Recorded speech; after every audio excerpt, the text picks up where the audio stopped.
Well, hello, it's Ruben from Ann Arbor saying hello. Welcome to Try Poetry. I love my shirt. I designed it. It just says Try Poetry. So I think it's time to take off my traveling hat and put on my poetry hat. It says, Try Poetry. Tastes so good. On the back it says, smells good, tastes great. So, poetry can smell good, taste great, but I forgot to put one more little phrase on there. Fills you up. So I made some new t-shirts that say, Try Poetry, fills you up. Well, it's a rainy Friday. You can hear it's calmer, it's quieter, it's overcast. We're in this kind of canopy of trees, pine trees, and you can see the pine needles. They smell wonderful. I love their color, like that red. And we'll be talking about red today with Van Gogh a little bit, and our rain poem that we're familiar with. So with that rain, let's think. Well, first let's have a toast to all rainy days. May they wash away any kind of sadness or residue from the past that we just need to wash away and let it flow behind us. And to all that comes after the rain, the sunshine, all the new growth. Cheers. Okay, so here we go.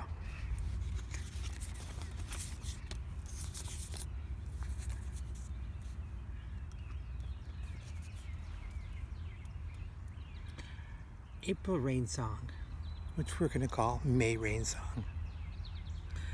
Let the rain kiss you. Let the rain beat upon your head with silver liquid drops. Let the rain sing you a lullaby. The rain makes still pools on the sidewalk. The rain makes running pools in the gutter.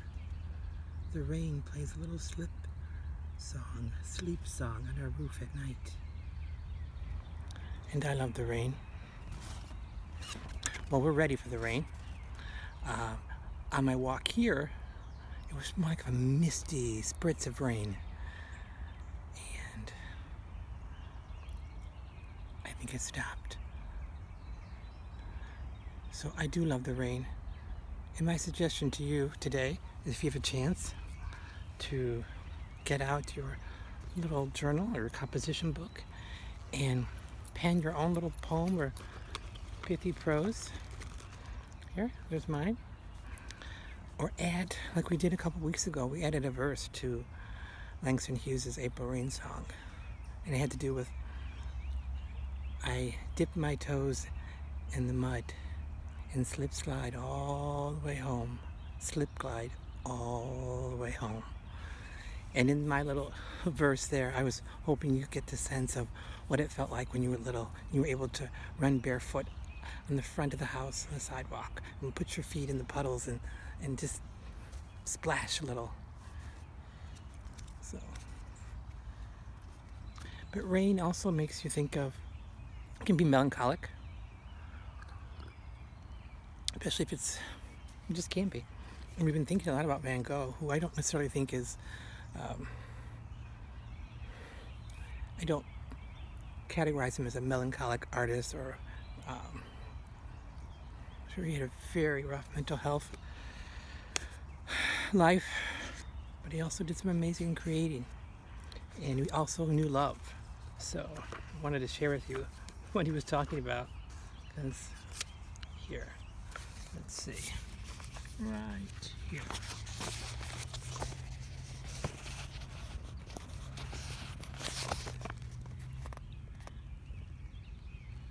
By now you realize, I hope, to leave no stone unturned that might bring me closer to her.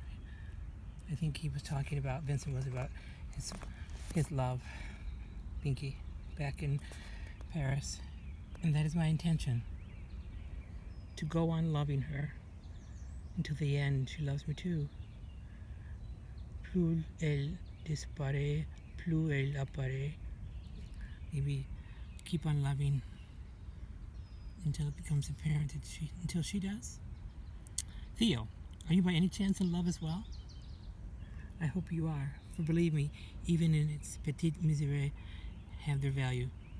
One is sometimes in despair, and there are sometimes moments when one is in hell, so to speak.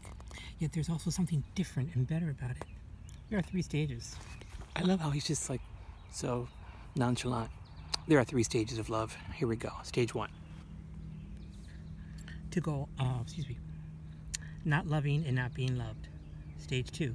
Loving and not being loved. The present case. And 3.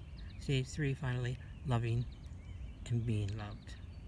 Now I tell you that the second stage is better than the first. But the third, that's it. Well, old boy, go and fall in love yourself and tell me about it sometime.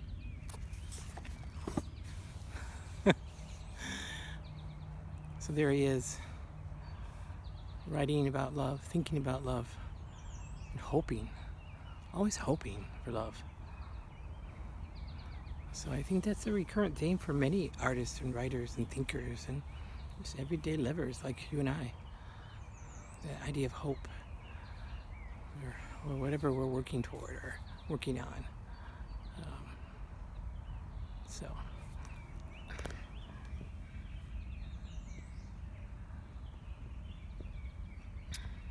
I got a brand new hammock, Bear Butt. Love that name. I used it the other day and it felt really good for the first time, so we'll have to revisit that.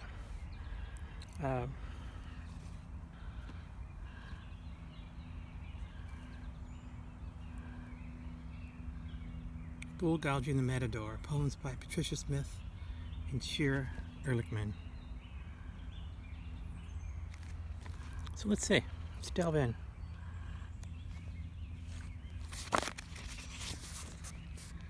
Brilliant. My tablecloth is blue, my mother is silent.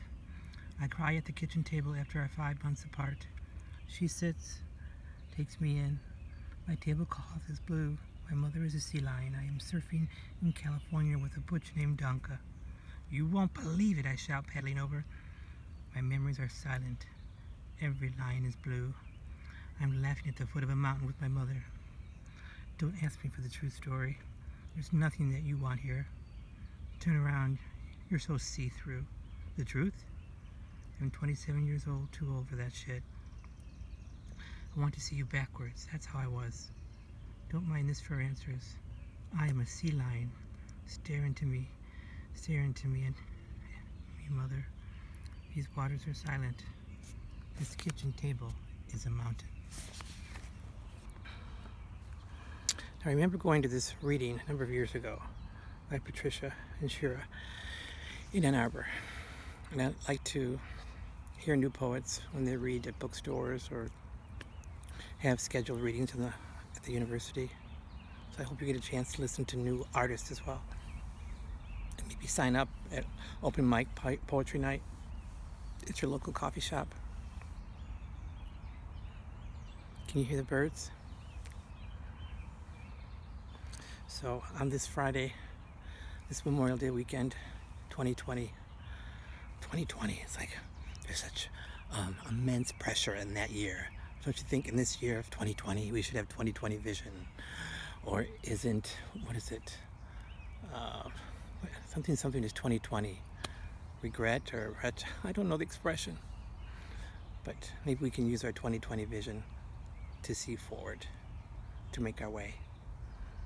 Wishing you peace in your weekend. And may you find some new books to read, write a new piece of poetry, read in Italian, read some Van Gogh, some Langston Hughes, or your own poetry.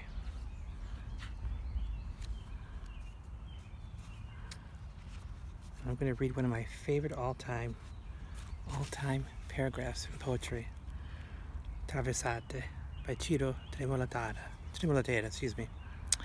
an Italian modern-day poet who's talking about the past. And forgive me for repeating this. I know I've read it before to you, but it bears repeating.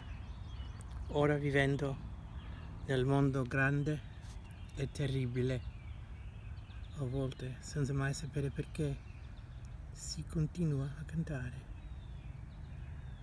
Now living in this world's grand and all at once terrible. At times, without even knowing why, one continues to sing. Nel mondo grande e terribile, senza mai sapere perché. Senza mai sapere perché, without even knowing why. Si continua a cantare. Si continua a cantare. Can you hear the birds singing? Continuano a cantare. They keep singing. I hope this weekend you'll keep singing. Peace.